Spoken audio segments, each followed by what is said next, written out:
हज़रत अबू बकर इस्लाम के पहले खलीफा और पैगंबर हज़रत मुहम्मद के सबसे करीबी और प्रिय साथी माने जाते हैं। उनका पूरा नाम अबू बकर अब्दुल्लाह इब्न अबू कुहाफा था और उनका जन्म मक्का के एक प्रतिष्ठित परिवार में हुआ था।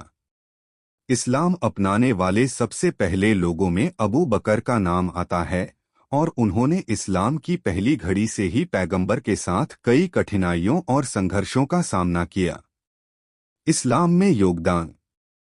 हज़रत अबू बकर ने इस्लाम को अपनाने के बाद अपनी संपत्ति और शक्ति से इस्लाम की सेवा में महान योगदान दिया।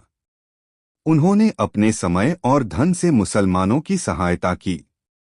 जब मुसलमानों पर अत्याचार किए गए तब अबू बकर ने पैगंबर के साथ मक्का से मदीना की हिजरत प्रवास में उनका साथ दिया और सभी कठिनाइयों में उनके साथ बने रहे। खलीफा के रूप में सेवा। पैगंबर मुहम्मद के देहांत के बाद हज़रत अबू बकर को मुसलमानों का पहला खलीफा चुना गया। उनके खलीफाई शासन में उन्होंने कई महत्वपूर्ण कार्य किए, जैसे कि इस्लामिक साम्राज्य को मजबूत करना, विभिन्न बगावतों का सामना करना और कुरान को एकत्रित कर उसे लिखित रूप में संरक्षित करना। उनके शासनकाल में इस्लामिक साम्राज्य का विस्तार हुआ और सामाजिक न्याय की स्थापना हुई। सरल जीवन और उच्च आदर्श। अबू बकर अपने सरल और सादगी भरे जीवन के लिए भी जाने जाते हैं। उन्होंने हमेशा गरीबों और जरूरतमंदों की मदद की और न्याय के रास्ते पर चले। उनका मानना था कि खलीफा का पद सेवा का पद है और उन्होंने इसे एक जिम्मेदारी के रूप में निभाया।